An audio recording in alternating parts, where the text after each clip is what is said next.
کہ مصنف نے ان ابواب کا ذکر شروع کیا ہے کہ جن میں ہمارے ان اعمال کا ذکر ہے جن کا تعلق ہمارے دل کے ساتھ ہے۔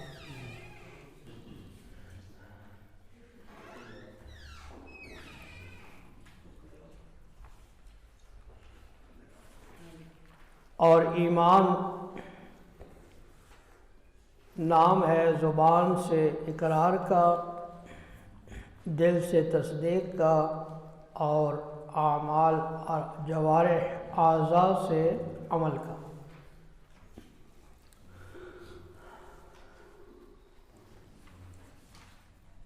ایمان کے وہ پہلو جو ہماری زبان سے تعلق رکھتے ہیں ان میں بھی اللہ تعالیٰ کی توحید کو خالص ماننا، اعضاء کے ساتھ جو افعال ہیں عبادت سے تعلق رکھتے ہیں ان میں بھی اللہ کو وحدہ لا شریک ماننا، اور اسی طرح جو دل کے ساتھ عبادات تعلق رکھتی ہیں ان میں بھی اللہ کو وحدہ لا شریک ماننا ضروری ہے۔ تو پہلے ہم نے محبت کے بارے میں پڑھا کہ اللہ تعالیٰ کی محبت میں مخلوق کو شریک نہیں کرنا چاہیے۔ پھر ہم نے خوف کے بارے میں پڑھا کہ دل کے اندر خوف صرف اور صرف اللہ کا ہونا چاہیے۔ پھر ہم نے پڑھا کہ توکل یہ بھی اللہ تعالیٰ کے سوا کسی کے اوپر نہیں ہونا چاہیے۔ تو آج کے سبق میں جو پہلا باب ہے اس میں دراصل مصنف نے دو موضوع ذکر کیے ہیں۔ پہلا موضوع یہ ہے کہ ایک موحد کو، ایک مومن کو اللہ تعالیٰ کے عذاب سے بے خوف نہیں ہونا چاہیے، اور دوسرا موضوع یہ ہے کہ مومن کو، موحد کو اللہ کی رحمت سے نا امید نہیں ہونا چاہیے۔ اللہ کے عذاب سے بے خوف ہونا بھی عقیدہ توحید کے خلاف ہے،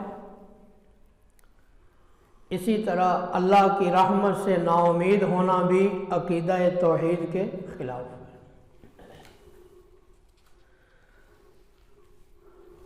تو سب سے پہلے موضوع کے لیے جو آیت مبارکہ لے کر آئے ہیں وہ سورۃ الاعراف کی آیت مبارکہ ہے۔ افامنوا مکر اللہ فلا یأمن مکر اللہ الا القوم الخاسرون۔ اللہ تعالیٰ فرماتے ہیں کیا وہ بے خوف ہو گئے ہیں اللہ کے مکر سے، اللہ کی تدبیر سے؟ یہاں پر مکر کا لفظ اللہ تعالیٰ کے لیے بولا گیا ہے۔ ہماری اردو زبان کے اندر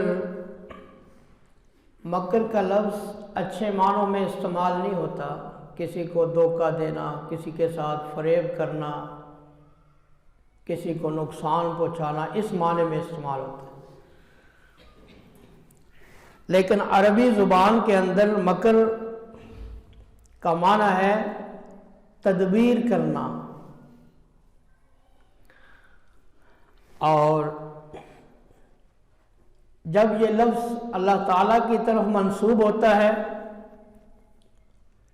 اس کا معنی اور ہے، جب یہ لفظ مخلوق کی طرف منسوب ہوتا ہے اس کا معنی اور ہے۔ جب یہ مخلوق کی طرف منسوب ہوتا ہے تو اس کا معنی یہی ہے کہ کسی کو نقصان پہنچانے کے لیے کوئی پروگرام بنانا، تدبیر کرنا، کوشش کرنا، کسی کو نقصان پہنچانا۔ اور جب یہ لفظ اللہ کی طرف منسوب ہوتا ہے تو اس کا معنی یہ بنتا ہے ایصال العقوبۃ الی من یستحقها من غیر ان یشعر، کسی گناہگار کو اس کی سزا دینا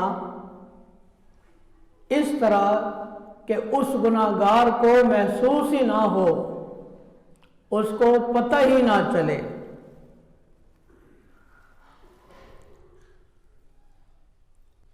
تو جب مخلوق کی طرف یہ لفظ منسوب ہوگا تو یہ مذموم ہے، یہ برا ہے، اور جب اللہ کی طرف منسوب ہوگا تو یہ محمود ہے کہ اللہ تعالیٰ کی یہ شان ہے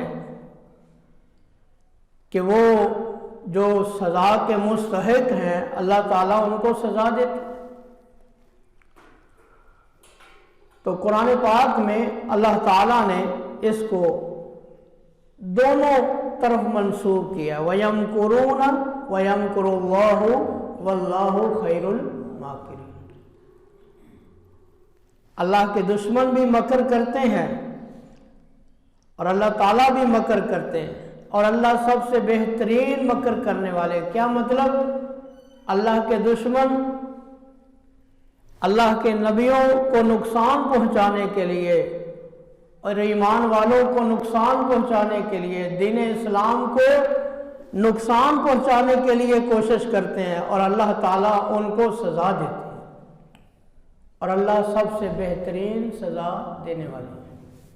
وَمَكَرُوا مَكْرًا وَمَكَرْنَا مَكْرًا وَهُمْ لَا يَشْعُرُونَ، انہوں نے بھی مکر کیا اور ہم نے بھی مکر کیا۔ کس طرح؟ وَهُمْ لَا يَشْعُرُونَ، ان کو شعور ہی نہیں ہو سکا، پتہ ہی نہیں چل سکا، وہ غفلت میں ہی رہے اور ہم نے ان کو پکڑ لیا۔ یہ جو مقام ہے سورۃ الاعراف کا، اس سے پہلے اللہ تعالیٰ نے انبیاء کرام کے واقعات بیان کیے، جناب نوح علیہ السلام، جناب ہود علیہ السلام، جناب صالح، جناب لوط، جناب شعیب علیہ السلام، کس طرح انہوں نے اپنی قوموں کو دعوت دی، کس طرح ان کی قوموں نے ان کو جھٹلایا، اور اللہ نے کیسے ان کو تباہ و برباد کیا۔ پھر اللہ تعالیٰ نے فرمایا وَمَا أَرْسَلْنَا فِي قَرْيَةٍ مِّن نَّبِيٍّ إِلَّا أَخَذْنَا أَهْلَهَا بِالْبَأْسَاءِ وَالضَّرَّاءِ لَعَلَّهُمْ يَضَّرَّعُونَ ثُمَّ بَدَّلْنَا مَكَانَ السَّيِّئَةِ الْحَسَنَةَ حَتَّى عَفَوْا وَقَالُوا قَدْ مَسَّ آبَاءَنَا الضَّرَّاءُ وَالسَّرَّاءُ فَأَخَذْنَاهُمْ بَغْتَةً وَهُمْ لَا يَشْعُرُونَ۔ فرمایا ہم نے ہر بستی کے اندر نبی کو بھیجا، اور جس بستی میں بھی نبی کو بھیجا، جب اس بستی والوں نے نبی کا انکار کیا تو ہم نے ان کی پکڑ کی، ان پر تکلیفیں بھیجی، عذاب بھیجے۔ اور کس طرح عذاب بھیجے کہ ہم نے ثم بدلنا مکان السیئۃ الحسنہ، ہم نے ان کے اوپر آسانیاں کر دی، مال کی فراوانی ان کو دے دی، حتیٰ کہ وہ بھول گئے، غفلت میں آ گئے، غافل ہو گئے۔ فَأَخَذْنَاهُمْ بَغْتَةً وَهُمْ لَا يَشْعُرُونَ، اور اسی غفلت کی حالت میں ہم نے ان کو اچانک پکڑ لیا، ان پر عذاب نازل کر دیا، ان کو توبہ کا موقع ہی نہیں مل سکا۔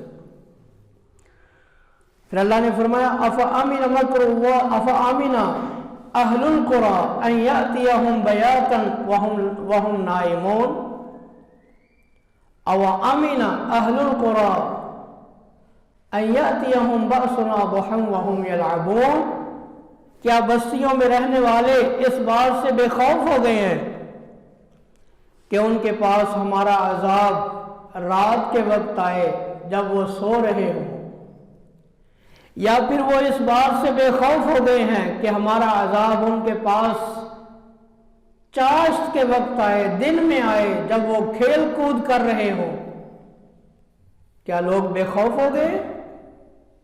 اس کے بعد اللہ تعالیٰ فرما رہے ہیں افامنوا مکر اللہ، کیا وہ اللہ کے مکر سے بے خوف ہو گئے؟ اس کے ساتھ ساتھ ہمیں یہ بھی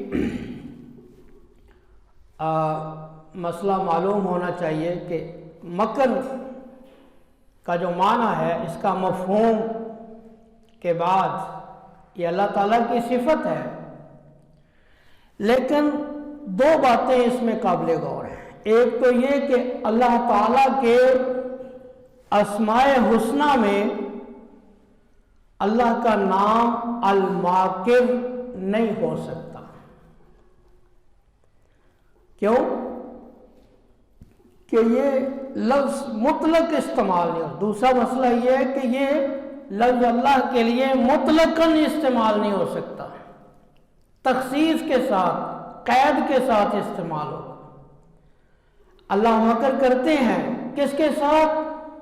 جو اللہ کے دین کے ساتھ مکر کرے۔ اللہ تعالیٰ سزا دیتے ہیں کس کو؟ جو اللہ کے دین کے ساتھ بغاوت کرنے والا۔ قید کے ساتھ یہ صفت اللہ کی استعمال ہوگی۔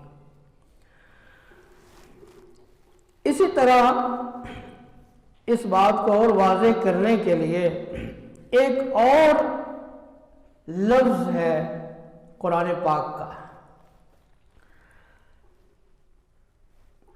منافقین نے اللہ تعالیٰ کے ساتھ جو ایمان والے لوگ ہیں مسلمان، ان سے کیا کہا تھا؟ اِنَّا مَعَكُمْ إِنَّمَا نَحْنُ مُسْتَهْزِئُونَ، ہم تو مذاق کرنے والے۔ تو اللہ تعالیٰ نے کیا فرمایا؟ اللہ یستہزئ بہم، اللہ بھی مذاق کرنے والے ہیں۔ استہزاء اللہ کی صفات فعلیہ میں سے ہے، لیکن مطلقاً اللہ کے لیے استعمال نہیں ہو سکتا۔ اللہ استہزاء کرتا ہے کن کے ساتھ؟ جو اللہ کے دین کے ساتھ استہزاء کرتا ہے۔ سخروا منہم سخر اللہ منہم، اللہ تعالیٰ نے یہ لفظ بھی ان کے مقابلے میں استعمال کیا۔ اسی طرح لفظ خداع ہے، ان المنافقین یخادعون اللہ وہو خادعهم، خدع، منافق خدع کرتے ہیں، دھوکہ دیتے ہیں، اللہ تعالیٰ بھی خدع کرتا ہے۔ کیا مطلب؟ ان کے دھوکے کی ان کو سزا دیتا ہے۔ تو یہ سارے الفاظ جو ہیں یہ مطلقاً استعمال نہیں ہو سکتے، قید کے ساتھ استعمال ہوں گے۔ لیکن کچھ الفاظ ایسے ہیں کہ جن کی نسبت اللہ کی طرف کرنا یہ درست نہیں۔ مثال کے طور پر لفظ خیانت ہے، اس لفظ کی اللہ کی طرف مطلقاً یا مقیداً کسی بھی صورت میں اللہ کی طرف نسبت جائز نہیں۔ سورہ انفال میں اللہ تعالیٰ فرماتے ہیں وَإِن يُرِيدُوا خِيَانَتَكَ فَقَدْ خَانُوا اللَّهَ مِن قَبْلُ فَأَمْكَنَ مِنْهُمْ۔ اے میرے پیغمبر، اگر یہ کافر آپ کے ساتھ خیانت کرنے کا ارادہ کریں تو یہ کوئی بعید بات نہیں، کیوں کہ فقد خان اللہ من قبل، اس سے پہلے یہ اللہ کے ساتھ بھی خیانت کرتے رہے۔ لیکن اس کے جواب میں اللہ نے یہ نہیں فرمایا فخانہم، اللہ نے بھی ان کے ساتھ خیانت کی، فرمایا فأمکن منہم، اللہ تعالیٰ نے ان کی خیانت کہ ان کو سزا دی۔ تو ایسے الفاظ کی نسبت اللہ کی طرف کسی بھی صورت میں کرنا یہ درست نہیں ہے۔ لیکن خلاصہ کلام یہ ہے کہ انسان کو اللہ تعالی سے کبھی بے خوف نہیں ہونا چاہیے۔ جو انسان گناہ کر رہا ہے، اللہ کی بغاوت کر رہا ہے، اللہ تعالی کے دین میں سرکشی کر رہا ہے، لوگوں پر ظلم کر رہا ہے، اس کو کسی بھی موقع پہ اللہ کے عذاب سے بے خوف نہیں ہونا چاہیے کہ اللہ تو مجھے پکڑ ہی نہیں سکتا، اللہ تعالیٰ تو کبھی مجھے سزا دے ہی نہیں سکتا، نعوذ باللہ من ذالک۔ یہ عقیدہ توحید کے خلاف ہے، اور یہ اس عقیدے کے خلاف ہے کہ جس کا اعلان اللہ نے قرآن میں فرمایا ان اللہ علی کل شیء قدیر۔ تو بے خوف ہونا یہ بھی عقیدہ توحید کے خلاف ہے، اس کی آیت مبارکہ دلیل کے طور پر لائیں۔ دوسرا جو موضوع ہے وہ ہے اللہ کی رحمت سے نا امید ہونا، کہ اللہ تعالیٰ تو میرے اوپر کبھی رحمت کرے گا ہی نہیں، اللہ تو میری توبہ کبھی قبول کرے گا ہی نہیں۔ اللہ کی رحمت سے نا امید ہونا یہ بھی عقیدہ توحید کے خلاف۔ اس کی دلیل جو لے کر آئے ہیں یہ سورہ الحجر میں ہے، ابراہیم علیہ السلام کا واقعہ ہے کہ جب دو فرشتے ان کے پاس آئے انسانی شکل میں، اور ابراہیم علیہ السلام نے بچھڑے کو ذبح کر کے پکا کے ان کے سامنے رکھ دیا۔ یہ اوپر سے ظاہری طور پر انسان تھے اور اندر سے یہ نوری فرشتے تھے۔ ابراہیم علیہ السلام پیغمبر ہونے کے باوجود، بلکہ اولو العزم پیغمبر ہونے کے باوجود یہ پہچان نہیں سکے کہ میرے پاس جو آنے والے ہیں وہ حقیقت میں انسان نہیں بلکہ فرشتے ہیں۔ یہ اللہ تعالیٰ کی صفت ہے، عالم الغیب ہونا۔ یہ سامنے موجود ہیں مہمان، اور ابراہیم علیہ السلام بڑے مہمان نواز تھے، تو جب انہوں نے کھانا نہیں کھایا تو ان کے دل میں خوف پیدا ہوا۔ چنانچہ انہوں نے بتایا کہ ہم دو مقصد لے کر آئے ہیں۔ پہلا مقصد تو یہ ہے کہ قوم لوط کے اوپر عذاب نازل کرنا ہے، اور دوسرا مقصد یہ ہے کہ آپ کو بیٹے کی بشارت سنانی، جناب اسحاق علیہ السلام کی بشارت سنائی۔ تو جناب ابراہیم علیہ السلام نے فرمایا ابشرتمونی علی ان مسنی الکبر فبم تبشرون،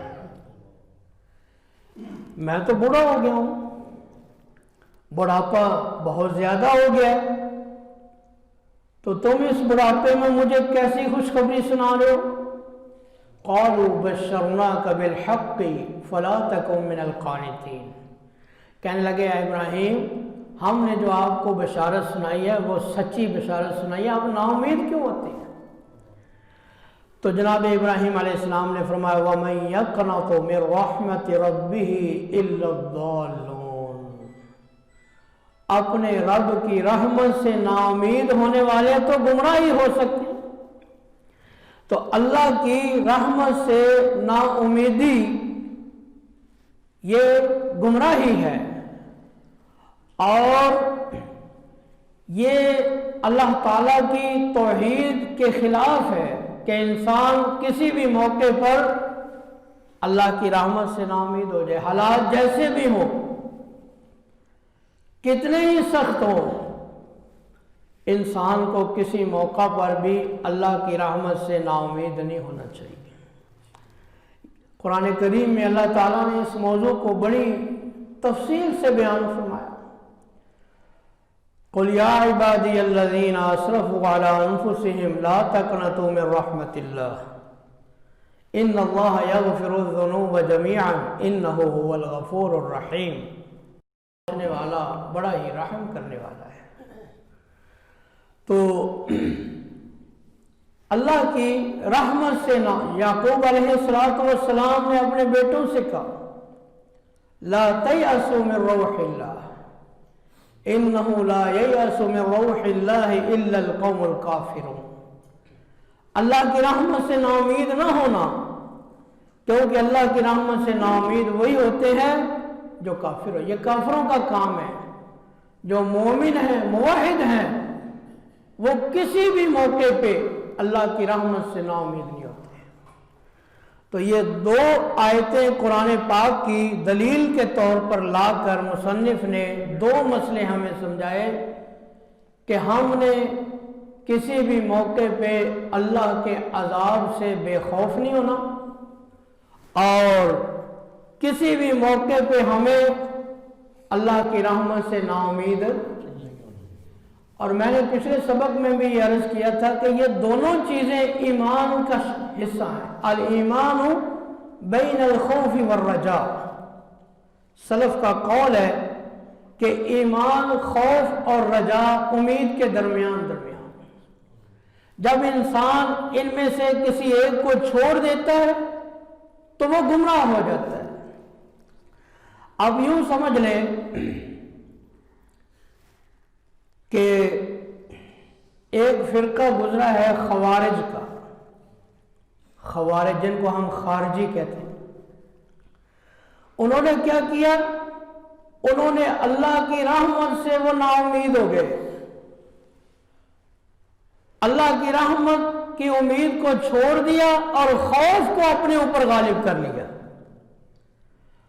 اور انہوں نے کیا عقیدہ اختیار کیا؟ انہوں نے کہا جی جو کبیرہ گناہ کرنے والا انسان ہے وہ کافر ہے اور وہ ہمیشہ ہمیشہ جہنم میں رہے گا، کبھی بھی جہنم سے نہیں نکالا جائے گا. یہ خوارج کا عقیدہ تھا. انہوں نے خوف کو غالب کیا اور اتنا انہوں نے اپنے اوپر اس کو طاری کیا کہ صحابہ کرام کو بھی وہ کافر کہنے سے دریغ نہیں کرتے تھے. صحابہ کرام کی بھی تکفیر کر دی انہوں نے خوف کو اپنے اوپر غالب کیا. اور اس کے مقابلے میں ایک فرقہ تھا مرجئہ کا. وہ کیا کہتے تھے کہ لا یضر مع الایمان معصیہ، کہ جب آدمی مسلمان ہو جاتا ہے چاہے جتنے مرضی گناہ کر لے وہ کبھی بھی جہنم کے اندر نہیں جائے گا، اس پر عذاب آئے گا ہی نہیں اور وہ ہمیشہ جنت کے اندر رہے گا. انہوں نے اس بات کو غالب. یہ بھی گمراہ ہے وہ بھی گمراہ ہے. افراط اور تفرید کا شکار ہوئے دونوں. ایک نے خوف کو غالب کر لیا، وہ خارجی بنے، مسلمانوں کو بھی کافر بنانا شروع کر دیا، گناہگاروں کے لیے رحمت کے دروازے ہی بند کر دیے. اور دوسرے وہ مرجئہ تھے، انہوں نے امید کو اپنے اوپر غالب کر لیا اور دل سے اللہ کے عذاب کے خوف کو نکال ہی دیا اور مسلمانوں کو کھلی چھٹی دے دی، وہ جو مرضی کرتے رہیں، ان کے لیے عذاب کبھی بھی نہیں آئے گا. تو یہ دونوں جو موضوع ہیں یہ ہمارے عقیدے کے ساتھ تعلق رکھتے ہیں. اور جیسے میں نے آپ کو پچھلے سبق میں بتایا تھا کہ جب انسان کے دل میں خوف آتا ہے تو پھر وہ گناہوں سے دور بھاگتا ہے، اور جب انسان کے دل میں اللہ کی رحمت کی امید آتی ہے تو پھر وہ بڑھ چڑھ کر نیکیاں کرتا ہے. تو یہ دونوں بڑی قیمتی دولت ہیں. یہ خوف اور رجا، ان دونوں کا ذکر مصنف نے ان دونوں آیتوں میں کیا ہے. آگے حدیث پاک لے کر آ رہے ہیں، اس کے اندر بھی یہ دونوں مضمون بیان کیے گئے. جی.